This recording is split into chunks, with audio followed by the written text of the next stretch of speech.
and they use something they call pyroprocessing.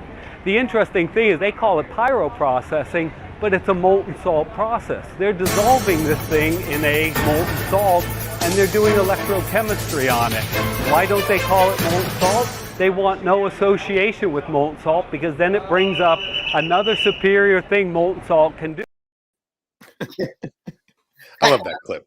Yeah, no, I just love that they give him the Metal Gear Solid soundbite every time. It's so like you don't expect it, but it's so fucking perfect. It matches the scenes so well. Well, George Lucas is like my favorite cryptid. He just like pops up places. But like every time I watch that clip, I'm like, I want to know what he was gonna say about molten salt processes. Like I don't care about that subject, but I need him to finish that sentence because I've seen this clip so many times. Like, what's he talking about? That's fair. I also hello everyone to another episode of the Dork Forces podcast on this lovely Monday. I had to remind myself not to say Tuesday because Tuesday is for the Acolyte. Yes, it is. Happy Acolyte Eve. That was what we can say on a Monday. Yes. But I was going to say, I love how it also has become a Comic-Con theme amongst different genres and fandoms, how George Lucas is now his own cosplay character for some demographics. Pink shorts and Boom Mike. Boom Mike. Love seeing Boom Mike cosplays. They're always great. Glorious, very random cosplay as well. We saw at least 4 to 7 of them the last time we went to Star Wars Celebration up in Anaheim. And dude, I'm still absolutely amazed and absolutely stoked that you've been able to secure your hotel, your flight, and fucking Tokyo Star Wars Celebration ticket. That is, dude, yes. Thank you. I am absolutely stoked about it.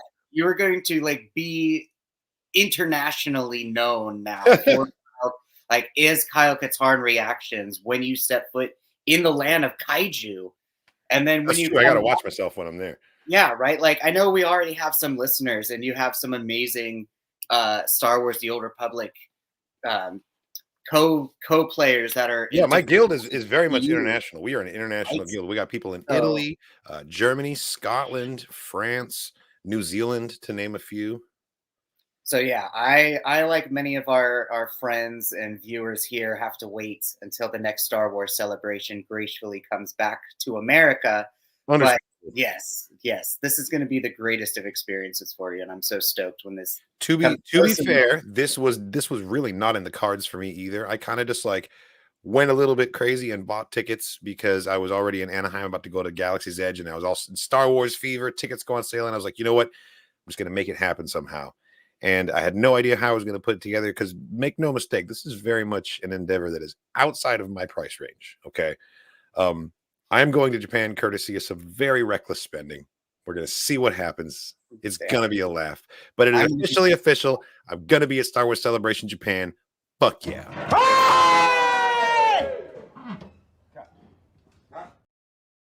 Oh, cut. Cut. Fix the hair. That's my favorite part of that clip. Every time. Mr. Worldwide coming soon. It's a lot of notoriety, though. It's gonna be fantastic. Notoriety is the word. That's definitely the right word. Kyle is a kaiju as well. Yes, truly. But yeah, no, there's some fun stuff to talk about. We kind of had. Qatar needed to remind me because I got my episode numbers mixed up in regards. Right. Oh yeah, we were just talking about this.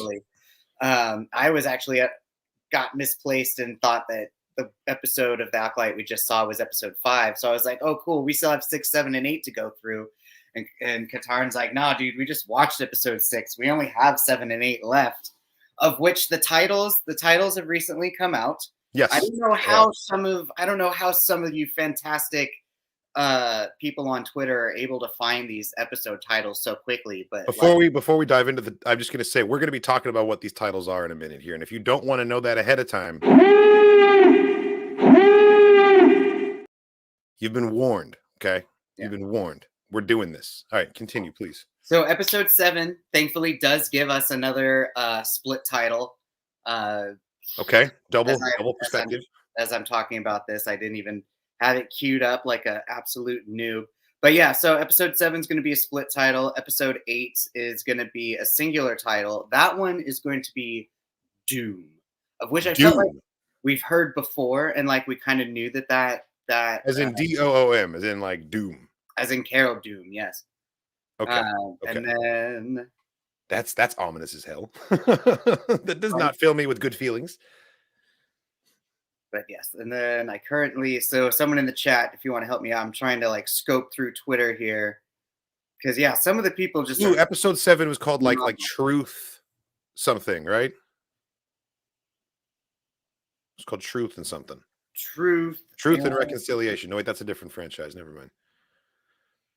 It's like I'm going through my Twitter thing right now, and everything is just about Game of Thrones or House of the Dragon, of which I am not watching. Oh, you're not watching it.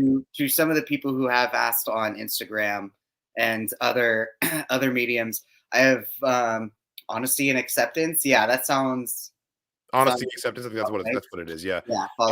My Grizzled Wizard House of the Dragon 2x4 reaction is up on Patreon right now. Nerd Chronic is currently hard at work editing the YouTube version. It'll be up later this week.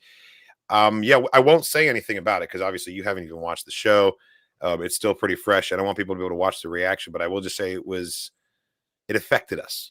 I'm just gonna leave it at that. Leave it at that. I definitely leave it to that story franchise and those writers to be able to, when they need to, not even necessarily make martyrs very well out of characters, but I feel like they're able to really give strong characters notable deaths, and at least they're able to make things go out in a way that kind of rhymes to something to the future. Like I did see a couple of clips on Twitter, but I mean, I will say I knew from the very beginning that this show was going to be nothing but dragon on dragon violence, and that's partially why I'm not watching it. See, that's the real twist for me, because I love dragons. I love dragons so much. Well, I love dragons too, and I'm watching the show for the dragons, and the fact that the fucking humans are just out here just utilizing their power for their own personal gain. And if they switched it up and the dragons were in charge and the humans had to do what the dragons say, this show would be 1,000 times better. It's true. You can quote me on that. That's true. They switched those relationships, like the show would be so much better, so much more interesting. The only thing I'll say about House of the Dragon episode 4 is that I finally got what I've been asking for.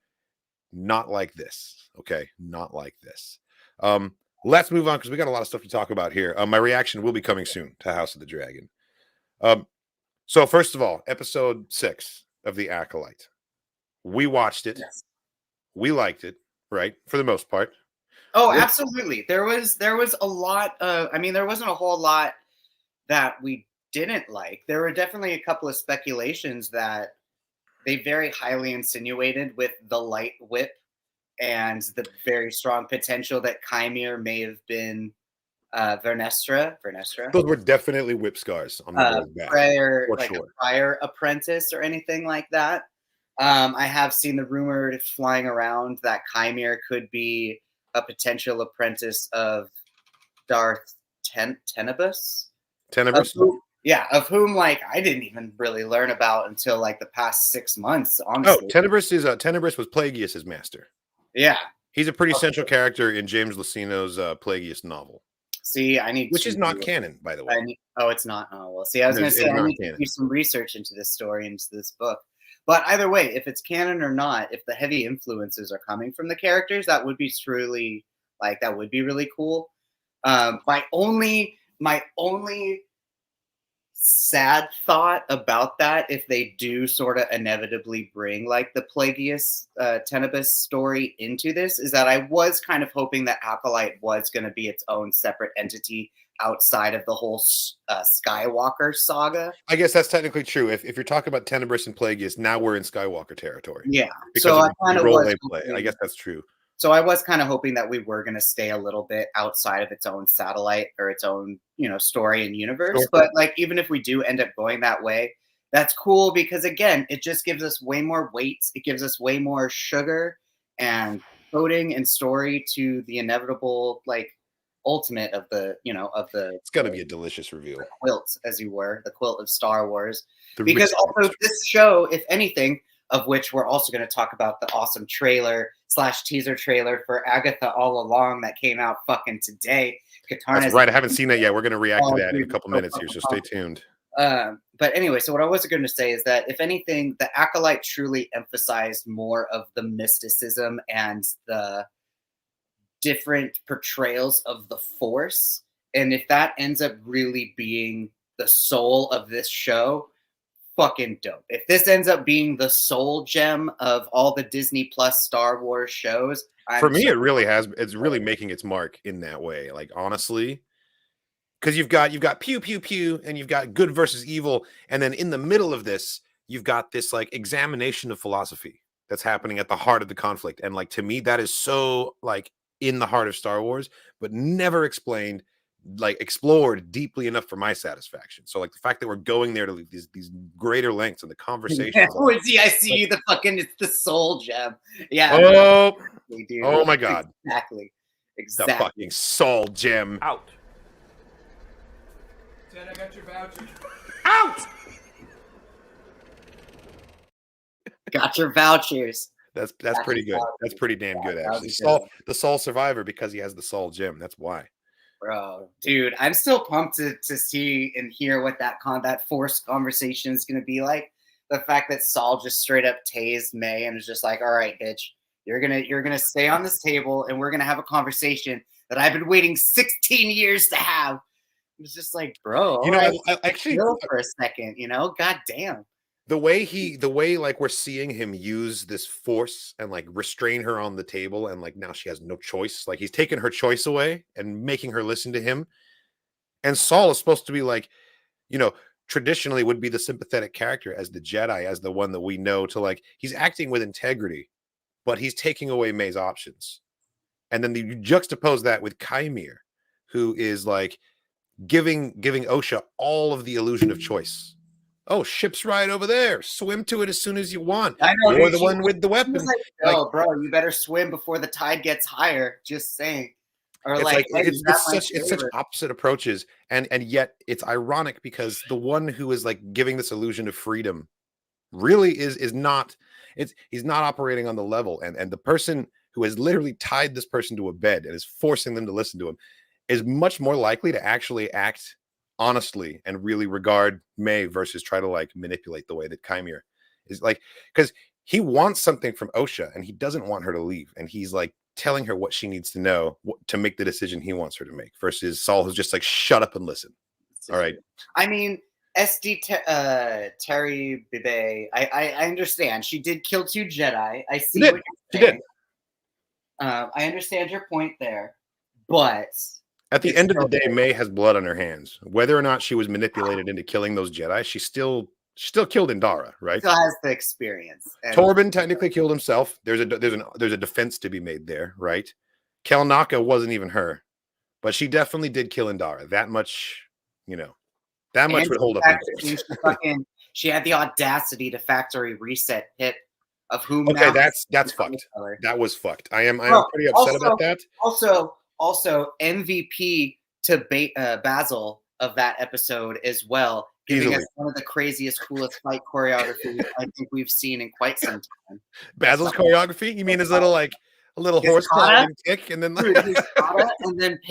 and then Pip shooting her in the eye with the oil? Like, the tag team. Classic the tag team. Yeah, dude. That was pretty fantastic. No, that was really good. And I have so many more questions because of that scene. Because like, is all of it Pip, or is just the head Pip? Because she had a whole bucket of bodies and just like stuck a new one on, you know? That was pretty Frankenstein interesting. Like, right? what part of the droid is the droid's identity? Can you take the head off, and now is it you're just holding a paperweight, or are you holding Pip's body like the rest of? I'm not quite sure how it works. It has to be a CPU thing, right? Or like even with the Build-A-Droid, it's in the personality chip. So it's whatever part of the body must hold the personality chip. Because like even your Build-A-Droid has the rascal. So why did they have a barrel full of Pip bodies just ready to go right there?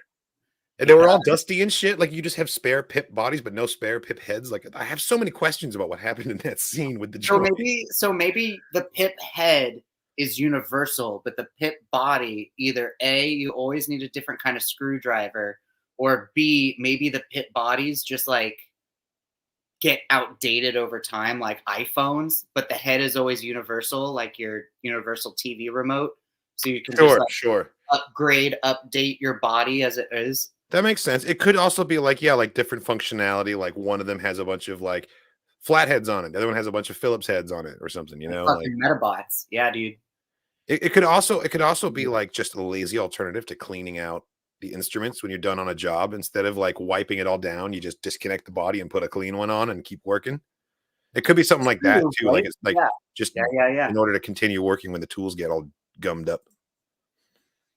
Could be cheaper. Yeah, exactly. Standard versus Phillip heads pit bodies. See, merch, you can diversify the merchandising now. This stuff just prints money.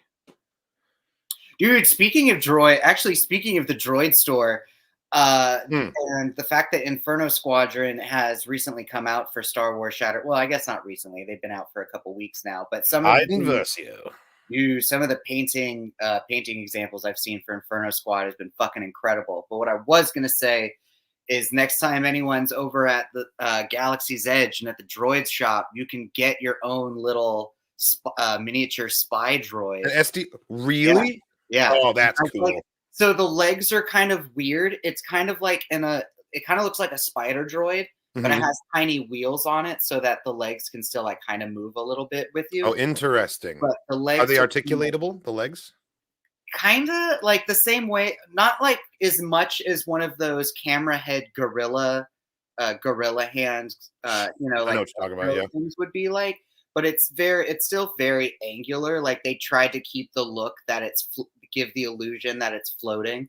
So like it balances on 3 of them and has two floating like little grabby arms. Got it. But yeah, they got little spy droids. Hell yeah. Damn, yeah. Anyone going to Galaxy's Edge got to check that out because I always loved Aiden's little droid. It's the same droid that the sister has in Rebels. He's got a bunch of seekers, but it's like a generation earlier, I think. I'm holding out for B2 Emo. Bro, I know, right? Dude. This is the one you want. It's true. I want B2 Emo. We can talk about droids until the sun comes down, but when are they going to make a Gonk droid at the Droid Depot? All right. That's true, dude. Like, why can't I make a Gonk droid? And all you gotta do is let him like waddle with his little fucking feet. He doesn't need all this crazy functionality. Yeah, like the personality chips are just different inflections of Gonk. And you can put so many stickers on that bitch. Oh yeah. Oh my god. If I could have a Gonk that was to scale with the Galaxy's Edge droids, I just like cover him in stickers. You know, it'd be great. You could also get like personality chips so he could sound like Gonky. You know, like a whole thing you could do. Or I forget what is. Yes, I love it. What's Cal Kestis's droid number? BD1. It's a BD unit. Gotcha. BD unit, yeah. Because like we got the BDs that are walking around Galaxy's Edge. So I call those booty ones. Right? God, they're so fucking cute though. They are really cute. They got a little waddle when they walk. God damn. But it's like, it's like they're there. The ideas are there. Disney, just fucking do it. But yeah, dude, fucking do it, man. It's not that hard. It'd be so easy to make a remote control Gonk. Like you have the technology. Yeah, and I mean, like, think about a Gonk. It's a power droid, right? An EG6 power series. You could use it to charge stuff. Like, we could have a Gonk that practically functions in universe as what it does in the show. Like, I could be charging my phone on a Gonk droid right now, and let me tell you, I would be so happy. Like, all my problems would be solved if I had a Gonk droid that would charge my shit. That's all I want. That's all I want.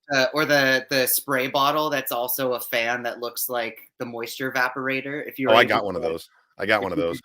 Like, yeah, dude. Like, if you could recharge the moisture evaporator on the Gonk droid. Yeah, plug it into the Gonk. You get it. It all works. It's so like, yeah. Someone marketing needs to fucking hire us. Like, goddamn.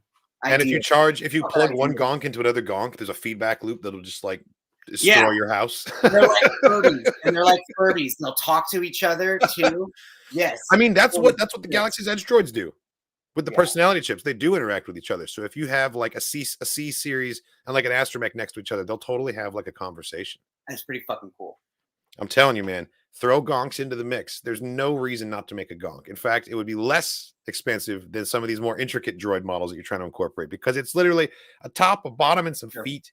And you could have the classic style, the EG1 series, the Kenner style. It's blue. You know, you could do a Gonky variant. Like, there's so many. There's plenty of customization there. Anyway, if they ever add them to the Droid Depot, they will never get rid of me. I'm just going to live there building gonks of every type for the rest of my life. It's gonna be great. They'll just hire you. They'll be like some of those people who offer the crystals to the people at the Saber Depot. They'll be like, do you guys need any like homeless people cast members? Can I just like sit in one of the alleyways like with some gonks, like asking for Republic credits when people walk by? Be like, can I convert you to our Lord and Gonk Savior? Yes. Otherwise known as the Ordu Aspectu. Yeah. But yeah, no. You mean your Tomagonchi? Episode 6, fucking amazing. The fact that it was really good. Episode 7 and 8 are also going to be in between 38 minutes and like 45 minutes as well. That's what I heard. Someone in the chat was saying that they were like upwards of 45 minutes, which is really encouraging because they have been pretty short. That's a criticism that I've had, is that every single time I've been like, oh, they could have had like one more scene. I feel like every single episode could use one more scene. But, you know, that's just the format. That's the storytelling format. We're getting these small bite-sized pieces here. At least they're all in the 30s and not like 20-minute episodes. You know, at least this isn't some Bad Batch season 3 nonsense. It's true. God, Bad Batch was fucking glorious and just like overall beautiful with its set design. Droid Herder, I fucking see you. Could you imagine, dude? That would be the cosplay. That would be the cosplay. You just put mud all over your face, wear a poncho, and just bring in like a rickety old 501st bucket. Oh my God. Dude, I should do that for a celebration. I should just let this get shaggy, which takes about 5 seconds, by the way. If I stop maintaining it, it's just, dude, and then just be the homeless trooper. That would be pretty good. That would be pretty good. Take your helmet. Spare some credits for an old veteran. Yes. Yes. Oh my God, I didn't even see this comment. Like we're thinking the same thoughts. You, me, same. Yeah, 43 minutes. That's a meaty morsel. I'll put that in my mouth. Absolutely. You know, if it's the finale of because how long was the premiere?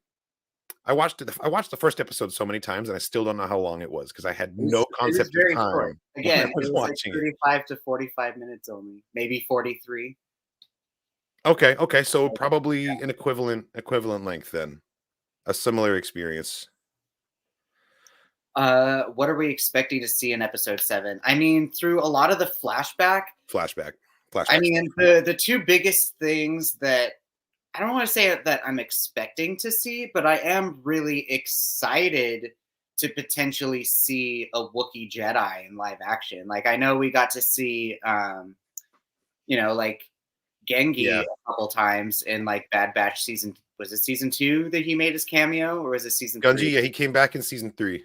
So it's like we get to see Wookiee Jedis, but this is the first time that we'll get to see one live action and like actually doing potential Superman kicks. Doing Wookiee stuff. Yeah. Yeah, but it is also going to be interesting to see witches wise. Mother Coral is into some dirt, right? So many Mother Coral's into some dirt. That's all I know. She has something to do with this, bro. Like I'm really curious who's gonna make the first move, who's gonna freak out first. Like I want to know if Mother Coral is gonna just be like really angry and be like, "You guys have no fucking business taking our kids," and like is the first one to throw out a hex bolt, or like here's my theory about that. Yeah, I think that Torben kicked it all off. And Torben is the one who felt the most bad about it, bad enough to take his own life after apologizing to May, because he's the one who slipped up. I think that when he got his mind taken over briefly, when he came back, he wasn't all right.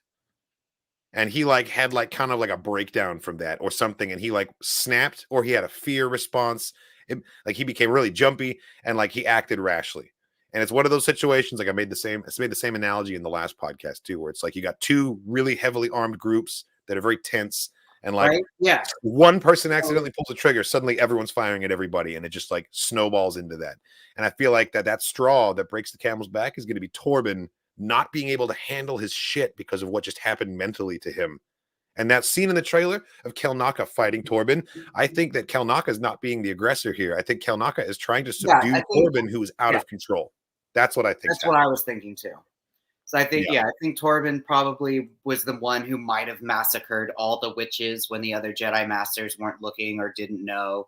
And then in feeling guilty, maybe the other mothers started to fight Torben. And yeah, I don't know. And then Kelnaka at some point is going to potentially use claws, like which is a whole thing in KOTOR, right? I still think that so maybe much him shit. using his claws out of anger or using his claws at all in combat like that against Torben is going to be one of the reasons he lived in self-imposed exile. Yeah, Is because like there's so he much. ostracized himself because he knew that that was so wrong to do. But yeah, Coral's so just like casually being like, we can take 4 Jedi. Like, that's a lot of confidence, first of all. That's a lot of confidence in your own abilities. Is she just talking shit? Or can she back that up? Like, I don't that's know. a hell of a statement to make in the presence of Jedi, too. Like, I think she's got some skill that we haven't seen yet. And also, she was very much not among the bodies, right? I don't remember. But they had the entire coven together, like collectively. They had so if it was they like a wide shot. You couldn't see much detail. Yeah, I feel like if they wanted to, they could have all completely just like group Hadoukens the entire group and just like force propelled them into the fucking wall if they wanted to. Wookiees have their own version of the Barash vow culturally outside of being a Jedi, and they have an exile system, and that's what Kelnaka was adhering to, if anything. That's what I think. Yes, I don't know. I saw a theory that what if they are adapting Tenebris and Plagueis, and Chimere is Plagueis, and he's no longer a moon. Like, everything that we know about Plagueis and Tenebris is no longer canon. And it would not be outside the realm of possibility for them to be like, okay, we are canonizing Plagueis, and now he's a human, or like make him Tenebris and he's no longer a Bith, or like I really hope they don't do that, because these are, for better or for worse, legacy characters, and I don't want to invite the clusterfuck of discourse if they changed their species. But it is entirely possible that someone we've already met on the show is going to have a reveal to be a legacy Sith, and this is their canon appearance, Now, before you all crucify me, I'm not asking for this, and I'm not hoping for this. I am merely positing, what if they did that? Like, what is technically stopping them from doing that, Because I forget what race or what species the Biff are. Is that what the Cantina band? The idea of one of those being like super Sith dark side is just such a like I love that I was able to go boop, boop, boop, and you knew exactly what I was doing by the way. Well, like I had a feeling that it was already the bands, but I just like needed to like solidify it. But also like just it's so 100% creepy. It's so creepy and like looming in like a Conjuring 2 sort of a way of like the fact that because we know what the banking clan looks like, or at least what those aliens look like. So that being what Plagueis would be, just the idea of this super tall, lanky, just Jack Skellington motherfucker, like teaching this tiny little human. It works. It super works. That's so fucking like, yeah, dude. Didn't he have like a lightsaber lance also versus like a regular saber, supposedly? Or like a light spear? I don't remember. There was something else special. He fought with 2 sabers at one point, but I'm pretty sure he had a conventional saber. There was a Sith in the line of Bane that had a Force pike at some point. That might be who you're thinking of. Probably. In my opinion, your power and effectiveness as a Sith Lord is only as good as your silhouette when you wear a hooded cloak. Right? That's fair. Vader, iconic silhouette, right? That helmet and then just the broad shoulders and cape down. You know exactly what you're Same with Baylan Skoll, man. Baylan Skoll is a wide motherfucker. He's as wide as the hallway. You can't get past him. If anyone played space rugby, it would be Baylan Skoll. Okay. Palpatine, super diminutive, but like just intimidating because you could just feel his like his aura and his power. And it's definitely like he floats. He doesn't walk. Yeah, he glides across the floor. His hands, his whole posture, everything is so shriveled. And it's like, this is a man who should have died so long ago, but he just can't because he's invulnerable. That's the impression you get. And then you got Darth Plagueis, right? You see this cloaked figure whose head is like 2 heads tall, basically. And you're like, what the fuck am I looking at? Totally works. Now let's talk about Tenebris. Let's talk about the Bith head shape. Put that in a hood. What do you get? You've got like this very like you get the mushroom from Fantasia. It's a little comical. It's a little funny. I think one of the reasons Tenebris couldn't hack it against Plagueis is because he looked a little silly in the hood, and everybody knew it. That's not in the novel. but that's the subtext as far as I'm concerned. We have one of those situations like Carrot Top, where it's just like he has this really obnoxious, strange head shape, but just fucking shredded and ripped because he felt like he needed to just overcompensate in every way. He needed to just put all of his intimidation points. That just happened.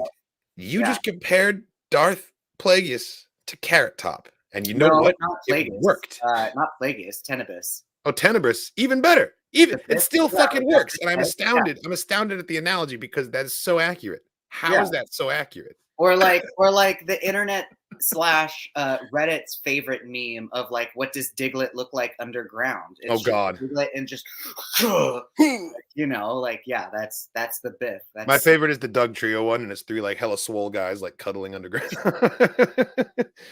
It's so good. Yeah, no, dude, it's terrifying. Actually, is like the idea of Darth Jar Jar. Because it's just those yellow eyes and then that big ass, like his reflective fucking teeth grin. And then like, yeah. I mean, I don't know. The Darth Jar Jar thing is interesting because like, you're right. Gungans actually have really good hood heads, if that makes sense, because the eye stalks can rest right at the top of the hood and it creates like a little hood, little tent above their heads. I know this because I had to dress Jar Jar in a Sith robe to prank you when you came to stay. You remember? Oh, yes, I remember. Wacky fun times. And I love that since then the skeleton has gotten like the most ultimate armor upgrades, of which, like, where did you get that? Like, was that a 5 and below? Or no, that was just straight up like that was just like straight up Amazon, I'm pretty sure. You just got little $5 armor sets off Amazon. Sometimes I will look up like kid toy armor sets because I found one that was like what I had when I was a kid in New Zealand, and it was just like that nostalgia rush. I was like, oh my God, I remember this thing, and it was only like $7 or whatever, so I just got it, and I have a Halloween skeleton that I refuse to put away, and now so he is useful. There's so many. Well, now he's guarding my library. I've got a fantasy library downstairs, and I put some armor on him. I gave him a sword, and he's just sitting there gathering dust like any old skeleton you might find in a perfectly normal dungeon. Nothing to see here. That's excellent. Yeah, no, he has a job. I think someday I will give him an upgrade and give him like better armor, but he has to earn it. He has to level up first. He's still like a level 2 skeleton, if that makes sense. It's true. Mars attacks, I see you. Or dude, like if he did the Cad Bane thing, where if he gave himself a really creepy, cool like mouthpiece, because I saw someone else say Mars attacks. I was like, yeah, if he gave himself a creepy mouthpiece and like did the Black Manta thing and just had the really big sort of mouth coils, and then he could just change the shape of his silhouette. He could do it. Like there are things you could do to change his appearance a little bit, make him more intimidating, Or he would just have to kill every single person that ever sees him, and that's where the intimidation is because he looks so ridiculous, like the It clown, that it's like if you see him, he has to kill you. That's just the rule. It's like the Tooth Fairy in Darkness Falls. Like, oh God, so ugly. Man, did you know that Tooth Fairy was practical? By the way, yes, it was fucking amazing. Practical ass puppet. That was one of the Windstone effects. Dude, so good, so good. That movie was very strangely good. Yeah, it came out in like the early 2000s. I love that movie. That was a formative horror movie for me. I was not much of a horror fan. Like I've avoided so many horror movies because they're scary. And like I was hanging out with friends and they're like, "Oh, we're gonna go see a movie," and I didn't know what the movie was until I got there, and then it was that, and I was freaked out, dude. Dude, someone tells you like, "Oh, we're going to a scary movie." Oh, what's it about? The Tooth Fairy. See, they didn't even hear the word scary. They were like, "Oh yeah, we're seeing a movie. It's about like a tooth fairy or something." And I was like, "Oh, okay, sure, whatever." Yeah. I'm just down to hang out. It was so good. Even the soundtrack was like mildly entertaining because it was like at the same time that The Covenant came out and like Underworld came out. So it was kind of like in the same realm of like, ooh, we're going to be sexy emo goth because that's the time. Because it's edgy. It was a good genre. It was an entire genre, dude. Bucktopus, I think Tenebris had a mouthpiece. Did he? I mean, hey. I mean, that's Did he have like a little vocoder kind of thing? I mean, Malik. I was always under the impression Malik looked cooler if he just left his fucking jaw missing and just looked all Soul Reaver. But no, he decided to put on the red scuba suit and the fucking. He couldn't intimidate people with his tongue just dangling right there. He didn't have a tongue even. He just had that metal Oh wait, I'm thinking of Little fucking Soul Baron Reaver did have Underbite. his tongue out. Soul Baron Reaver, Underbite from yeah, Venture Brothers. no, that Wrong that thing. vampire totally did have his tongue out, 100%. But yeah. But in Fucking conclusion of that Scuba last Suit, no, point, exactly. Look at next time you play KOTOR, look at that red suit with his little black scarf and tell me that shit doesn't look like a scuba suit. No, 100%. but in terms of silhouettes, Jar Jar has a very good head shape that interacts with a hood in a very pleasing way. And if you don't believe me that Bendu is scared of Jar Jar, just watch this. Here we go.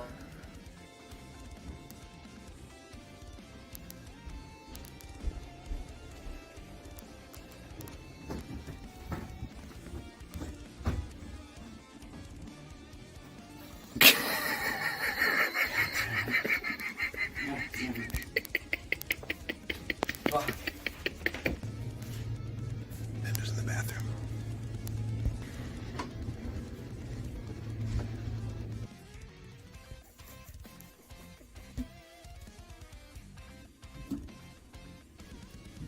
God, son of a bitch.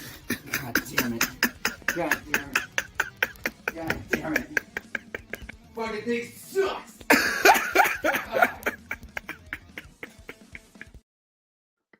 Still great. Still great. Yeah. Yeah. Oh man. Bro, I know. Next, yeah. And I don't get to see that thing again, thankfully, until next spring for Emerald City Comic Con. I mean, he's got a new job now. He's an armored skeleton, so I got to find a whole new Jar Jar to scare you with.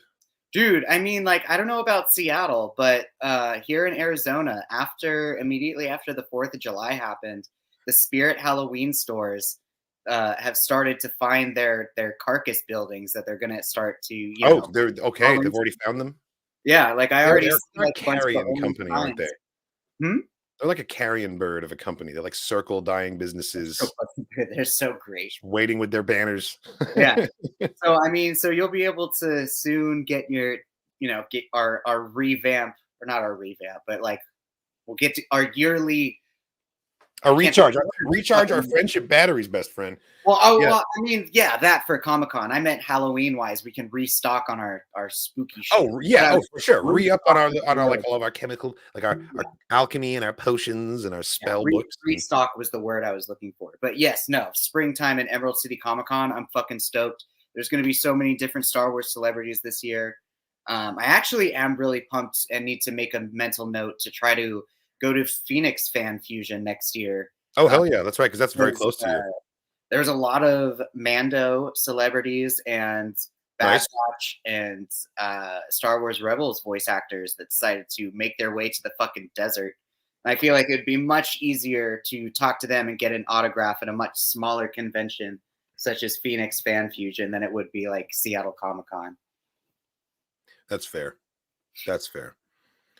Yeah, man, I'm excited. And yes, Kingston, to answer your question, I will be at Celebration Japan.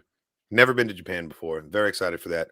Bendu's not going to be there, but next time that Celebration is stateside, I'm willing to say there's a very high chance that we will both be there. Oh, absolutely. Yeah. So you can count on that for sure. Speaking of, so we're talking about Tenebris, we're talking about Plagueis. Let's talk about the island that they're on here, Chimere and Osha. There was speculation. We speculated in our reaction. I was thinking maybe this is Ochto, because it had a very like Skellig Michael kind of location vibe to it. Mhm. We had those little creatures that I believe are called Scrugs or Scugs or something. Dude, the little anteater duckling things. Oh, 100%. They were Instead of Absolutely like 100%. Porgs, for example. Absolutely, yeah, and absolutely 100% practical. Which again, shout out to Star Wars and Lisa Headley for using. I think those were some Neil Scanlon creatures, actually. Beautiful. Fuck was I gonna say? I don't even remember. That's okay. You're in Arizona? Yes, I am in Arizona. I'm in Phoenix, Bullhead City. I have no idea where that is, unfortunately. Skura, yes, they're called Skura, the little guys. Find that out. But yeah, this is what I was going to talk about. Is Baldermic. Yeah. So this is the location in the Plagueis novel. There was an island rich in a vein of cortosis. Yes. And when this is discovered, Tenebris is killed by his apprentice Plagueis. And then he controls this very rare, very rich source of cortosis. So we are on that island. It is all but confirmed. that Baldemic is mysterious location. And it makes a lot more sense why they would, because I was trying to figure out, like, if it's Ochto, why not just say Ochto? Why say mysterious, like unknown location? And if it's Baldemnik, it makes a whole lot more sense why you would say unknown location, because if you said that name, immediately people are going to know that Tenebris is in the mix. They're going to know that Plagueis is involved in the story. Or at least at some point will be, because of that location. And maybe they'll play it cagey like that, and we'll never actually get that explicit confirmation. But it's got to be Baldemic, right? It's got to be rich veins of cortosis. It's considered to be like a very like watery coastal tropical island kind of world. Like that's the biome. Yeah, all the pieces. I mean, the whole planet, like later other places of the planet could be more tropical, but like, yeah, from what we saw, it definitely has a lot more of the rocky coastal oceanside view. And wherever they filmed, it's beautiful, by the way. And then like Chimere did offer Osha the opportunity to like swim to the ship, which insinuates that there's not any immediate, fucking loath shark or something that's fucking swimming around the ship. I don't know. That might have been part of like what's going on here in terms of the manipulation. Like, oh yeah, you can just swim; it's right there. But like now she has to wrestle with: is the water safe? Yeah. You're on an alien planet; you don't know what's in that water. And I don't think seeing shark. That's what I mean. I think he just force leaps or he waits for low tide.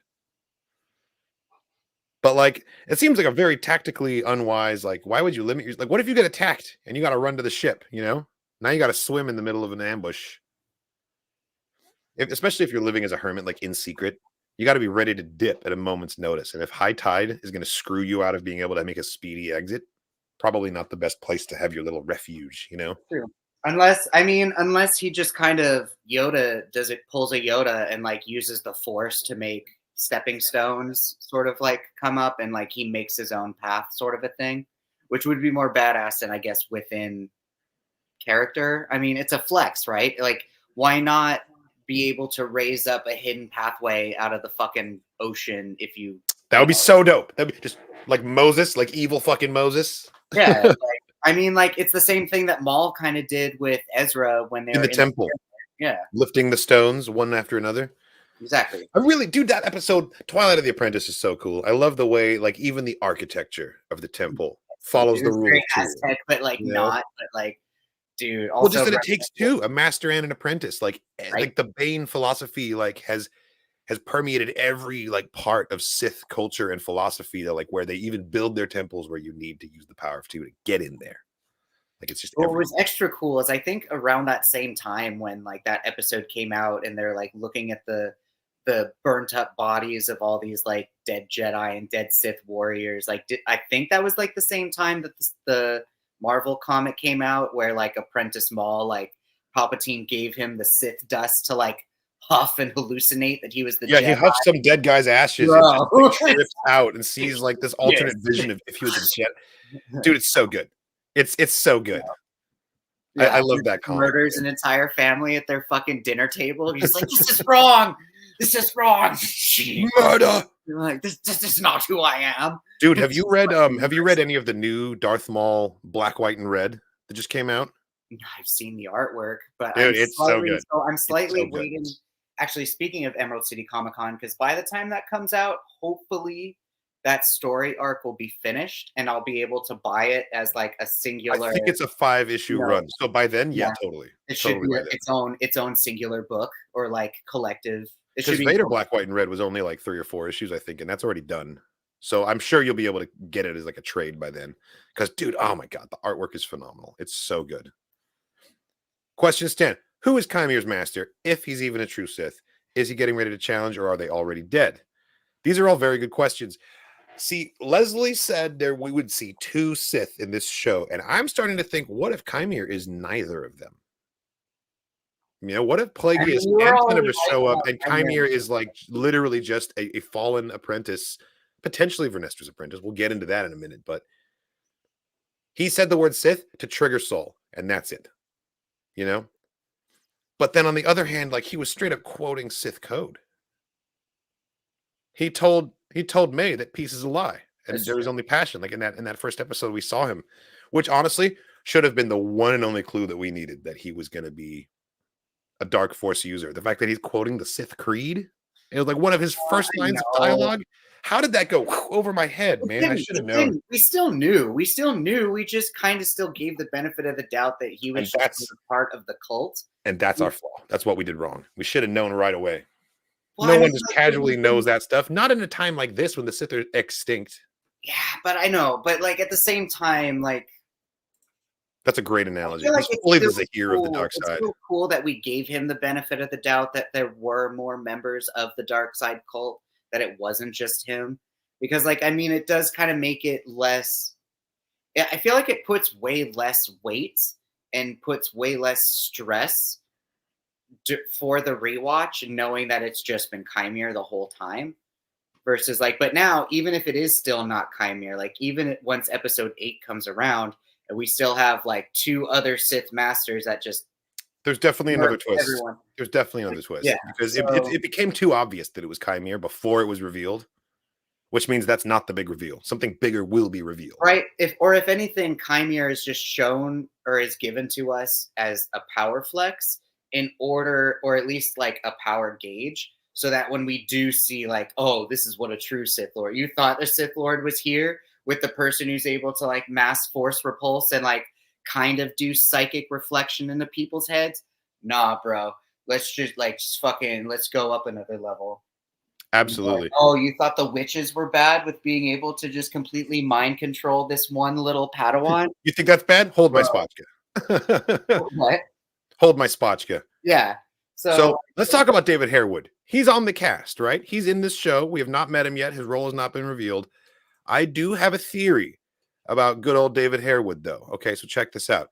So what if the end of the show, like all of these characters kill each other in a great big battle. It's quite fantastical, and then it cuts out to a nice, like, I don't know, let's say a log cabin, very cozy with a crackling fireplace, and there's David Harewood sitting in a chair reading the book of the Acolyte, and he looks right at the camera and he says, "And that's the way it is." Closes the book, and that's the end. That's the end of the show, and that's the role that he plays. He plays the narrator who has never spoken.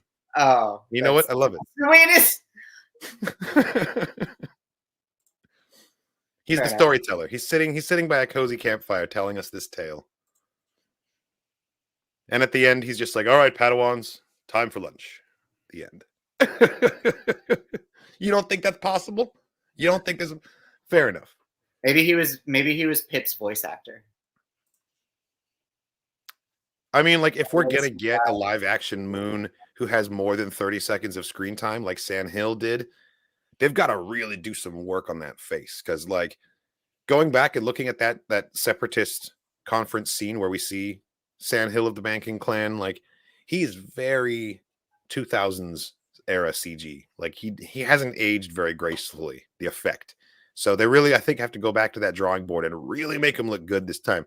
Like, and you know they can do it. Look at the Neimoidians in episode 1 versus like the Phantom Menace. Bro, the Neimoidians look fucking great. Night and day. They look so damn good. That's true. I feel like there's a few other alien species that we've seen that just are sort of Basil. Yeah. Totally. It's like a Chopper as Dave Filoni kind of situation. Bro, he's the Cellcath.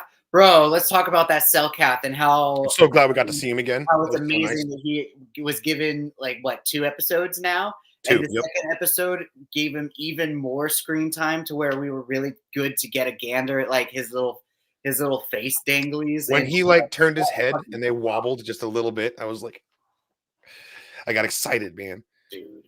No, it's like it's so abundantly clear that like Leslie is a fan of Knights of the Old Republic. Like it's so clear between like the philosophy references, the fact that we've got Cellcath in the game, like you know there's going to be more too. We got 2 episodes left, and so yes, we all love the Techno Union rave party. Just shit was so good. That's a classic. That's like one of the earliest memes that I can remember, especially Star Wars memes. I think that even predates What About the Droid Attack on the Wookiees, which is historically considered to be the beginning of prequel memes as a genre. By the way, I was there, Gandalf. I was there in those comments of that first prequel meme. So Vernestra is shady. But let's talk about her shadiness for a minute, because yes, I agree that the evidence is compelling that Chimere seems like he has like whip marks more than just saber marks on his back. Like, yeah, that granted. I don't think there's a chance in hell that Vernestra is secretly a Sith. That's just beyond the pale for me. I think that's just too much of a stretch. I think it's very possible that she is getting her hands dirty and doing things in like a less than savory way just to sort of make ends meet, like, sweeping things under the rug, engaging in cover-ups, lying to the Senate. Like, I could see her doing all that kind of stuff, but the dark side, she's 118. She's been through a lot. If you've read the books, you know how much she's been through. I don't see her coming through all of that and remaining on the light side and then going through this, and this makes her fall. Yeah, see, Droid Herder, I think you got the right idea. If anything, we're not getting the proper interpretation of what happened, and she was attacking him in defense of someone else, maybe. But, like, it really looks bad. Like, he's really able to convince Osha pretty well because the marks are on his back, right? How do you attack someone's back unless they're, like, running away? So it gives the impression that she, like, chased him down and, So something I didn't know until I think it was a video from Star Wars Explained, but I didn't know that Vernestra also gets Force visions. Most particularly, she gets Force visions when she travels through hyperspace. That's why she was saying she doesn't like it. She doesn't like hyperspace. So it could have been a thing where it was a Kylo Ren, Luke Skywalker situation where maybe Vernestra was traveling through hyperspace, had a fucking Force seizure, had a vision that Chimere was going to turn into Smilo Ren, and like once they landed, she was like, "I can't get this image out of my head." Whishish, and then like you think she pulled a Luke? Maybe with Ben Solo kind of thing. Maybe like a preemptive strike. Well, Ben Solo's version of events, anyway. That was exactly right. So see, here's the other issue I have with it is that like if Vernestra has an apprentice, a former apprentice that turned dark, it's not even the first time that's happened. She had an apprentice in the books named Imri Kantaros, who also had a brush with the dark side, but then was brought back to the light, through like the power of friendship and that whole thing, like they always do in Star Wars. But the Kantaros is the name of her ship in this show. Her ship is named after her former fallen Padawan, Imri Kantaros. And so that to me is Leslie saying, I'm aware of this. I know about Kantaros. We're not going to do something redundant here. So therefore, I don't think that's like, it's a pretty bad look if Vernestra has two Padawans fall to the dark side. It's like, what are you teaching your Padawans there? Or like, is it just that you suck as a teacher? Like, I really can't tell. I really can't tell if it's a fault with her or if it's simply that, like, statistically, if you're training Padawans for over 100 years, maybe it's bound to happen at least a couple times. Or like somebody dies. Because they tried to reinforce that for us right from the start, with her talking about how Saul was a baby. She knew him as a baby, like a Padawan. And now he's like a full grown ass man. So like, she's been around for multiple generations of Padawans. And so like, I guess I don't know the numbers about the High Republic era Jedi falling to the dark side. Like, how often does this happen? Dude, it happens. I can't imagine them being accurate or truth and foretelling on that statistic. I feel like that would be something that like the Jedi don't want the general public to know. No, like, if they're going to fudge the numbers about anything, it would be that. How many students have you had fail your academics? We're like, well, it's not about how many Jedi have failed our academy. It's about like how many have graduated. Like, I'm still doing good things for the community. I think our graduation numbers speak for themselves, actually. Totally. It's okay. No, dude. Yeah, no, she just puts a spin on it. And like Droid Herder, I think you're absolutely right. I think that she's definitely not on the level, but I think it more has to do with shady bureaucracy and like being a very beleaguered member of middle management of an organization for so long that will turn anybody into a husk. All right, just take my word for it. That's fair. That's the impression I get from her. She's not evil. She's not malicious. She's just seen too much bullshit in her life, and she's over it. Flat, yeah. However, I hate to say it, but I don't think she's above pinning this on Saul if it means the truth doesn't come out that she's partially responsible for this dark Force user being out there in the galaxy. Why? Because she wasn't aware enough to like do something about it? Like how would she be responsible? Well, Oh, because you're saying she's it's directly just- involved, like- unless they are lightning scars, like you're people in the saying chat are that pointing this out. Like you're she's saying implicated in Chimera this. actually is her former apprentice. Then Exactly, and that is really tough. bad for her. But if she's able to say, True. "Oh, Saul went crazy and killed people, and Chimera is not a person that exists. Don't worry about it." If that happens, Ki-Adi-Mundi will be satisfied, and he'll be like, "Okay, sounds good, fair enough." Or if Chimera isn't her apprentice at all, and just I don't know, maybe it's a vibro axe, or maybe it was a regular whip and not a laser whip. She's been through so much, man. Ooh, maybe she left him to die. Left him to die fighting who though? Does that mean she didn't? Are you saying she scarred him up and then left him to die like after defeating him, or like she left him while he was fighting someone who gave him those scars and she like didn't stay to help? Right, like assumed he was dead and dipped. I could see that. I could see her assuming that, We also know that's oh, Jedi no. protocol. Saul ordered Yord to do the same thing. Like we know that's organizationally what you do in that scenario in the High Republic. It's like, oh, we're getting jumped and we're getting wrecked. Run back to the ship. Yeah. Go get help. Leave me here. Yeah. But you're not supposed to leave your Padawan behind, right? Like, I don't know. We definitely need answers. And I think that by the end of episode 7, we're going to know everything we need to know going into the finale. About the fire? We're going to know everything that happened on Brendok by the end of the flashback. That's what I think. And I don't think it's going to be an entire flashback episode the way episode 3 was. I think we're going to start off with a scene with May and Saul talking. Yes. And then Saul's going to like narrate us into it. That's what I think is going to happen. That makes sense. I could see that. Truly. Yeah. Yeah, I need it right now. I need it right freaking now. I can't wait for this one. The momentum is really building up, and I'm getting more and more nervous. Mostly because of episode 5 has just kind of traumatized me a little bit, but like nobody's safe, right? When we started this show off, we were like, oh, look at Yord, look at Jecki, look at these characters that have so much potential, and we're gonna see their arcs, and like we're gonna see Jecki become a Jedi Knight, and Yord's gonna like stop letting fear weigh into his decisions and become like this. And it was all cut short. It was all just robbed from us. And I've seen people criticizing that decision, saying, well, they didn't spend enough time developing these characters, and they didn't have arcs. And I'm saying, well, you're supposed to feel that way. They did. They did have arcs. Yeah. They were small, but they were there. But the point is, you were supposed to feel robbed because that's what happens when a life is lost. Yeah, right? you watch a couple the potential more is cut short. And if the audience is feeling that, that means that it was a very effectively done. Yep. And there's a lot of people like arguing about that, not really realizing how well the rug was pulled by the writers. Like it was very, very effectively done. It really turned things on its head. And like we've gone from, oh, yeah, they're going to have arcs to, oh my God, is anybody safe? And now the final episode is just straight up called Doom. Like, is anybody making it out of this thing? It's getting dark, man. Hey, that's how we felt about Rogue One, right? Yes.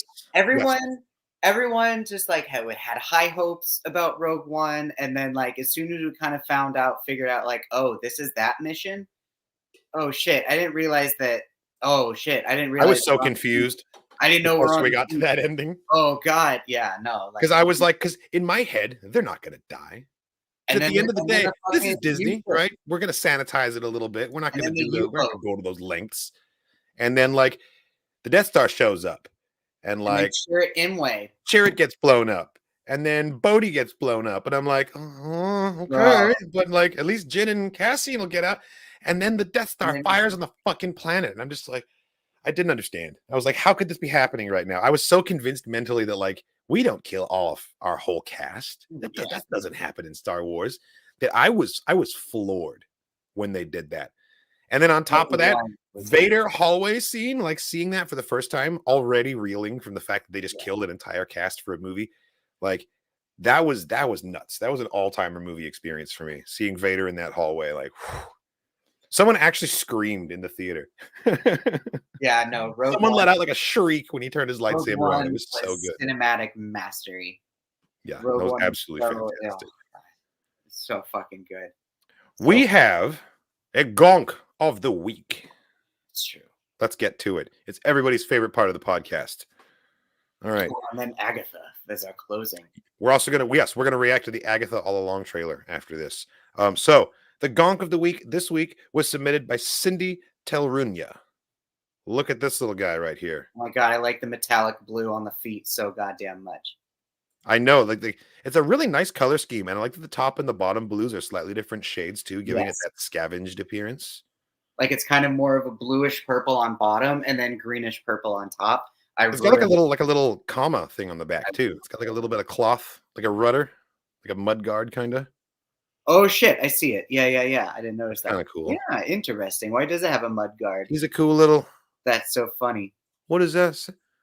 Oh, I should say she's a cool little droid because this says princess. Oh, So this droid's name is Princess. It's very cute. oh, interest. P-R-I. Yeah, Princess. Gotcha. I like it. I like all the little keychains and keepsakes. She's very ornamented, isn't she? Dude, I just love those color shift metallic paints. That's just I'm always a bitch. Yeah, it's a real winner, those looks. Oh, and we get a rare look inside the build. We usually don't get to see inside the builds of these, and I always find it fascinating because it shows me what I can be doing when I build a Gonk. Oh shit! So it has a speaker. So this Gonk can talk. It looks like it's got a speaker and it has at least some sort of a readout heads-up display here on the side. Let's try and find the corresponding picture and see what's what here. Could that be this thing down here on the side? It's a Rex and an Ahsoka inspired Gonk. Yeah, I can see that's totally what it is. those color schemes are very. It's definitely giving 501st a little bit, and a little bit of Ahsoka with the stripiness. I totally get it. The little comma on the back is very Rex as well. Yeah. Props to Cindy. This is a great build. Princess. It's a great name for a droid. It's so cute. Yeah, he's going through the. Also, normalize stencilizing Gonk's names onto their chassis. It's a great idea. I love seeing Dude, Chopper did, or not Chopper, fucking Stomper did that. Yeah. Yeah, my buddy's got one of those. It really is a good way to personalize your Gonks. Because not everybody's got to have a Hasbro looking little one of a kind. Yeah, so that's Princess, and we are big fans of Princess over here. So shout out to Cindy; she made an excellent build. Yes, we are definitely fans of Princess, 100%. What do you say? Out of 10, what are we giving? What are we giving Princess? I'd say a 10 out of 10. I would 10 out of 10. 10 out of 10. I would give her an 11 out of 10. I was gonna say that's pretty stingy. Just a 10 out of 10 for a Gonk. I wish I knew how tall it was. If there was a size reference. I'm going to guess that it is 1/1 scale.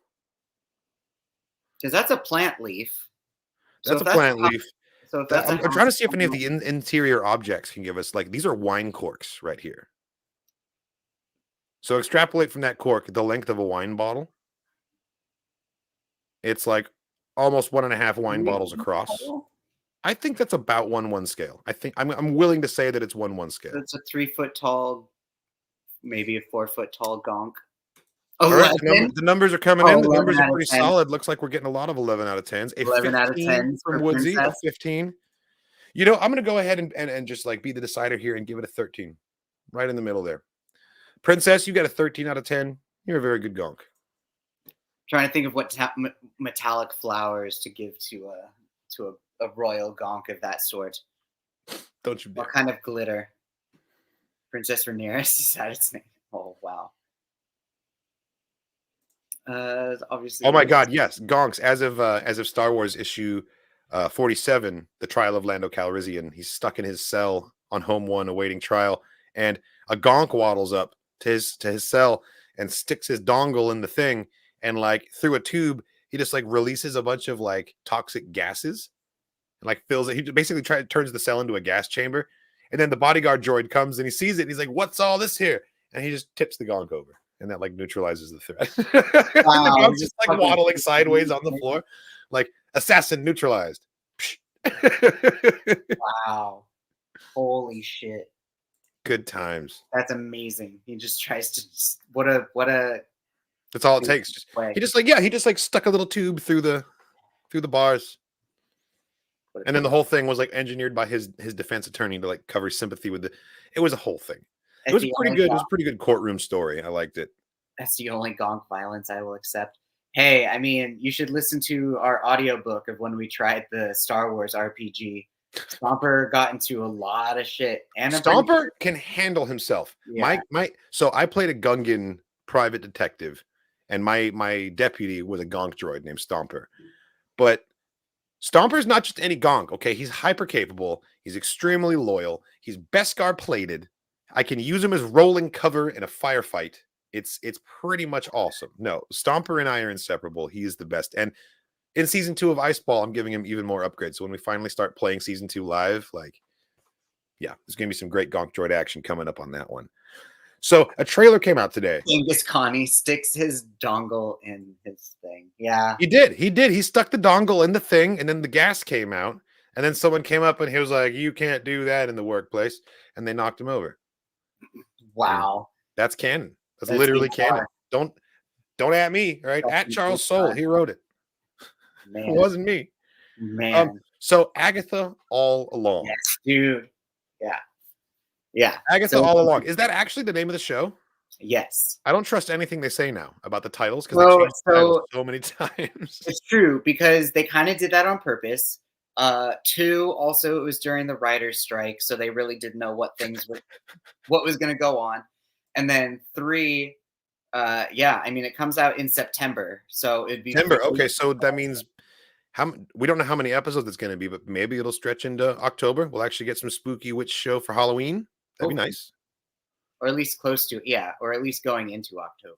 I wonder how many episodes. We get at least 8. At least 8, maybe 10. 6 to 8, yeah. Man, I miss the good old days of like 22 episode seasons.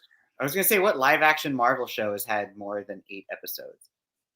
Maybe Falcon Winter Soldier, but like they had 8, I thought. They might have had 8 also. I think everyone's pretty solid with the smaller numbers. But yeah, you haven't seen this before. I've not watched the trailer yet. The last thing you know, or the last thing everyone sort of knows with Agatha is before at the end of She's trapped in the spell, right? She's trapped in the spell created by Wanda using the Darkhold at the end of WandaVision. So she didn't use the Darkhold because she didn't use the Darkhold. Still technically good at that point. She still got a massive like power level up, but she wasn't using the Darkhold yet.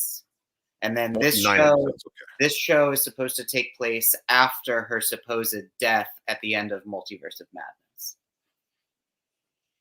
That's right, because she did die, right? Wanda might have, because Mount Wundagore could have potentially like crushed her to death in Zombie Strange. I don't buy it. I don't buy it. She's definitely not dead. She definitely teleported out of there. Because as the building is crumbling and we see everything fall into itself, we do see a bright flash of red energy and red light, which could have mean that she like puffed and died. But at the same time, if fucking Jean Grey and the Phoenix has taught us anything, big flashes of red light just means she fucking teleported. Yeah, no, she used her power to do something. That's the only thing confirmed. And she's not dead. There's no way she's dead. Without further ado, Agatha All Along. Let's do this. Trailer reaction. That's a Gonk droid. Pay no attention to the Gonk droid. There we go.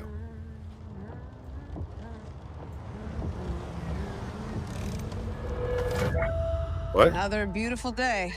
Surprised to see you out here, detective. Jane right? I know. Is this the right show? It is. Cause? Blunt force trauma. What happened to you? What the fuck am I watching?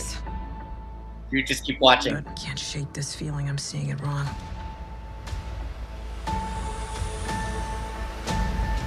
No. Is this really how you see yourself? That witch is This gone. is her hallucination? You This is what she's trapped in? Like spell. a cop show? Claw your way out. Fucking Aubrey Plaza, bro. Aubrey Plaza's a bitch. Nice. Oh, this is gonna be sweet. Yeah, because the whole point of like the spell is that it's like a TV universe. So of course she'd be in some crime show. She took every bit of power I had. That Florence and the Machine? But I can be that witch again. That's pretty perfect for a witch thing. Well, the gang's all here. Let's hit the road. Wait. Was that homegirl from that 70s show? I'm gonna walk the witch's Is that road. Katie Foreman? The road is a death wish. Join The Witch's Road.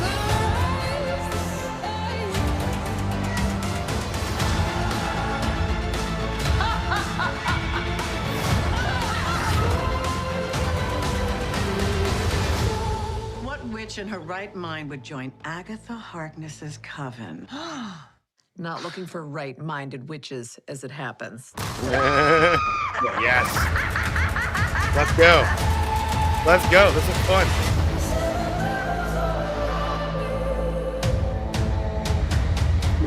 Sweetheart, you okay? Oh my God!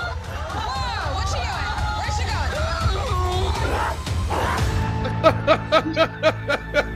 going? What the Bro, hell? let's fucking go. That looks dope. Yes. That looks absolutely dope. Yes. Let's get to the creepy. Let's fucking get to the demons, bro. Let's get to all of it. Yes. This is what I want from Marvel is all the What magic. was that? Bro. Yes. So right out of the Marvel gate, is that back. definitely wasn't Wanda's body. Wanda's definitely not dead. This is all like in her head still. But if Wanda supposedly died, wouldn't that break the spell? Yes, exactly. And That's free. why, So that's the concept of the show. Then is that if she's dead, and but she's not really dead. We know Wanda's not dead, or at least I know Wanda's not dead. Which means the end of this show is going to be her realizing that she's still in the spell, even though she thinks she's gotten out of it. That's what I predict. Bro, Hyung, no, I really hope, absolutely The Conjuring and feelings and like all the nodes to The Conjuring.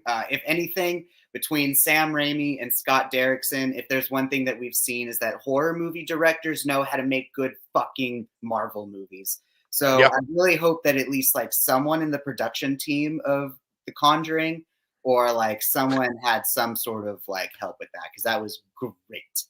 I was getting so WandaVision had so much like sitcom energy. Twilight Zone, yeah. Very, very much Twilight Zone, like totally that kind of a thing. This has like American Horror Story Coven vibes, like in the best way.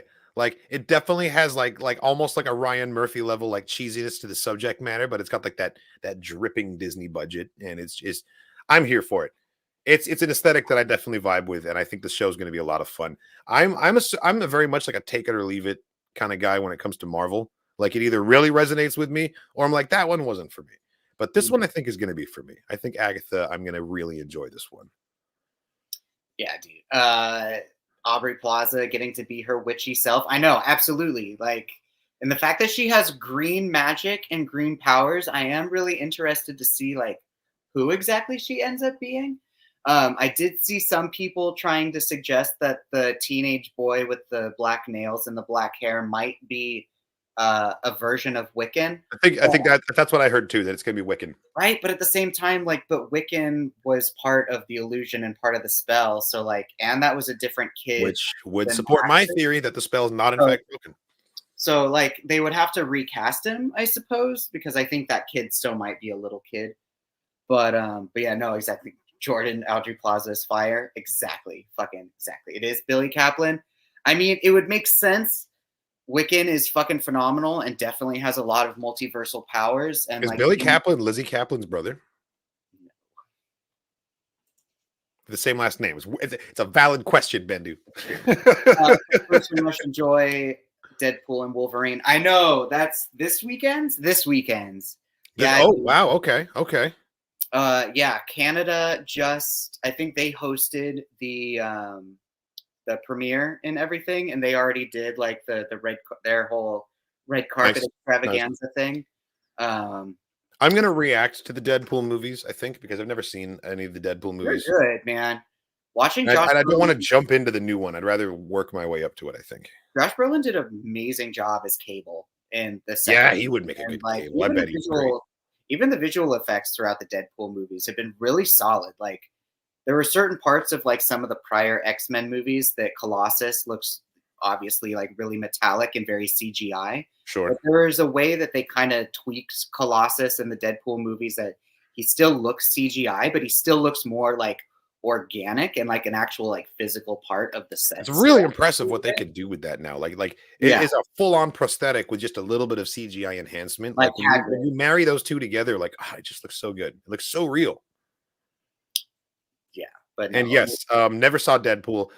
My brother, I could fill a space cruiser with shows I haven't seen. You don't even know the things I haven't seen, which is conveniently very helpful when you're a reactor because you get to watch things for the first time on camera. So that's kind of the silver lining of like not being cool growing up and not ever being like in the know of what people are talking about because I didn't see enough of the movies that, but I'm seeing them now. I'm making up for lost time. And yeah, Deadpool's definitely one of those. It's coming. It's coming. All of the Deadpool films. I'm currently working on the Predator movies to show you just how out of date I am.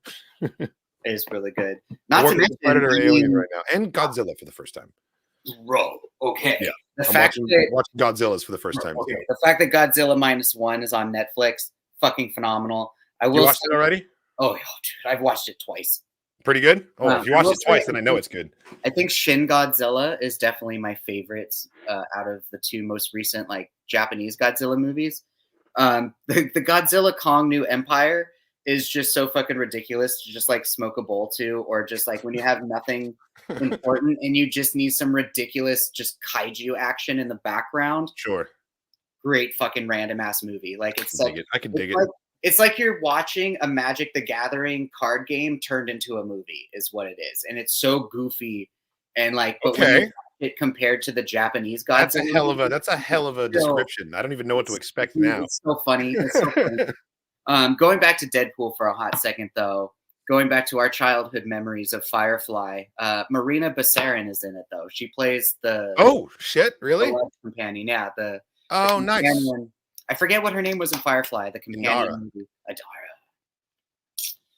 Yeah. It was Indira? Inara. Indara is from the Acolyte. Inara was from Firefly. That's right. Yeah. So she's in it. She gets kidnapped a couple times in the first movie, and then the cast is great. As you do when you're the love interest in a superhero movie, eventually you get kidnapped. Yeah. But no, it's great. It's great shit. It's very funny, very campy. It's very in character. I am so excited for Alien Romulus. I haven't even finished the Alien movies yet, but I've seen what I need to because this one takes place between 1 and 2, which I have seen. I think this is supposed to retcon, if I'm not mistaken. Like this is supposed to retcon some of the Prometheus and Alien Covenant stories. Well, they better not retcon it before I get a chance to watch the old stuff. Well, but I've heard that like there's so many practical effects. Like they have practical remote control face huggers in this. Terrifying. Ooh, okay. The actors don't even need to act, man. They're getting chased around by this stuff for real. Like, oh, it's amazing. Yeah, where did you hear that? Where did you hear about retconning? I think it was like on. And while you're trying to think of that, I will just say, having recently watched Alien 3 for the first time just a few months ago, I am willing to defend this movie. I don't think it's as terrible as everyone says. I think it's actually very artfully directed, has a good story, and people that don't like it are coming from a place of like their wish fulfillment has been denied. Like this is not a universe where there are happy endings. And like, yes, it sucks to kill these people off unceremoniously, but that is so absolutely on brand for Alien. That's so absolutely something that would happen in this galaxy that I understand the disappointment, but like, I respect the story. I respect their decision to do that. Was Alien 3 the prison planet? Alien 3 was the David Fincher one. It was the prison planet. Yep. Okay. Yeah, and for context, I watched the assembly cut. I didn't watch the theatrical cut. I saw the assembly cut. So that's right. Everyone died, and then that's when Alien Resurrection came along. Gotcha. Which I still haven't seen. That one's next on my list. So that one everyone gives shit also, but again, practical effects, dude. Like once you do watch it, when you see the hybrid, I'm not going to say anything more than that. But when you see the hybrid, that is an ugly ass. Okay. See, I like that about Alien 3. The fact that they went back to the drawing board and tried to design a different life form. Yeah. And what's really interesting is they changed, like, whether you watch the theatrical version or the assembly cut, it changes the animal that the alien comes from. It's either a dog in one or a cow in the other. Yeah. But I really like the idea of like a quadruped xenomorph. Like I thought that the design itself was very interesting. And just from like a production design standpoint, I really, really like Alien 3. I think Alien 3 is underappreciated. Heard the opposite. Heard the Romulus. I think that might be the assembly cut. That might be the one that I watched. Yeah, maybe I just got my shit mixed up. That could have very much like been a thing. Because like I could have sworn there was like something I saw on a Ridley Scott website that they were trying to figure out timeline wise how things are layering out. But yeah, no. If it just adds more continuity to the story. Woodsy, I think you're thinking of Resurrection. At the same time, though, I am still amazed that if Earth still exists, why the fuck is the Wayland's company still around? Wayland Yutani, dude, it's a dystopian mega so corporate future. The corporations are all that's around. Like, dude, like they're so obsessed. Think about just think about the implications here. A private corporation was able to send colonial marines to go check out one of their private investments. Because they wanted to bring it to Earth. So it's like, why are they so obsessed with destroying their own home planet? Right, but think about that in another think about if McDonald's could send the army somewhere. Private military to the moon? Like, yeah. Fucking wild. That's essentially what, and like, I've also heard a reference that, or a theory that the Alien and Blade Runner universes are the same universe. And that we went through Blade Runner times on our way to Alien timeline. Or vice versa, maybe. Because like the synths and the replicants are supposed to pretty much be one and the same technology, just in different applications. Interesting. Yeah, it's extremely 80s and 90s. Like, that was such the message. Not to mention, Alien Resurrection had our favorite 80s and 90s heartthrob, Winona Ryder. Like, she was... Oh, nice. Okay. Pixie cut. She was the android, which, again... Why would you tell me that before I've seen the movie, Bendu? I just said I haven't seen Alien Resurrection yet. Why would you spoil that for me? Part of the cast. Come on, dude. Come on. They kind of say it, but anyway, she's just fucking like everyone's phenomenal. It's going to be a really fun ride. I'm really looking forward to it. It's going to be the very next movie that I watch. Although I think I'm supposed to watch Predators first. I think Predators came out before Resurrection. But either way, I'm doing either of them. I don't see. It's hard to talk or hard to say because like the Predator movies are in their own timeline. I don't think they like synchronize completely with like the Alien movies because that's not what I mean. That's not what I mean. I know that they don't really until Alien versus Predator. I just mean I'm trying to go in like release year order as best I can. Oh, gotcha. And I'm already a little bit too far ahead with Aliens, so now I'm trying to catch up to that release year with Predator movies, and then I'm going to go forward in order of release. Where are you? I'm a big proponent of release order just in general. Like not just with Star Wars, but with everything, like especially if it's part of a series, because you want to catch the references that have been left there for the audience. And if you watch it out of sequence, things are going to get referenced that haven't happened yet, and you're not going to know what they are. You know what I mean? Dude, I see you all in the chat saying Prey. God, Prey was so fucking good. I've heard that Prey is really good. I'm really excited to get to Prey. Predators wise, I don't remember. What was the last one that you've seen? Did you see the one with the dude from The Pianist? Adrian Brody? Yeah. That is Predators, I think. Predators. And I think that's up next. That's the one. Okay, cool. So it's him, the kid from that 70s show, a couple of other people, I think, too. But yeah, that one's Predator versus Predator shit. Prey, the main chick in Prey, it's Yue from Avatar, from the live action, the Netflix Avatar, right? Yeah. Okay, cool. Yeah, it's weird seeing her on like completely opposite ends of the spectrum. I wouldn't be mad at all. In fact, I quite enjoy the fact that E.T. has representation in the Galactic Senate in the prequels. You could see E.T. in there. And then in E.T., when he sees the Yoda mask at the Halloween parade, he's like, home. So like they reference each other. Yeah. And I think that's fun. I think it just is representative of the friendship of these directors, you know, and I think that's a fun thing to be able to see. It doesn't break my immersion necessarily. Bro, if anything, they probably have even more beef with Trandoshans, or if anything, Trandoshans probably like worship Predators as like the skinny kid worshiping the jock, or like wanting to be like, you know, the fucking quarterback of the football team. Like right. A Trandoshan, anytime a Predator walks by, I'd be like, oh, one day. I would love that, honestly. E.T. is Chimere's master. Or just a member of his species. Stick him in a hooded cloak. See if he passes the silhouette test. The power of the Reese's Pieces. But yeah, it's good shit. So that's pretty much all that we have for the podcast tonight. One other thing that I have this week that I'm going to play us out with. I've been working on it for ages. I finally got it finished. I have created a compilation basically my love letter to the Bad Batch, which was one of my favorite Star Wars shows, pretty much of all time, and definitely across all of the animated offerings that we've gotten. I think it was just visually gorgeous, you know. Like the storytelling was poignant, but putting that aside, putting everything else aside, just looking at the art direction of this show, it was phenomenal.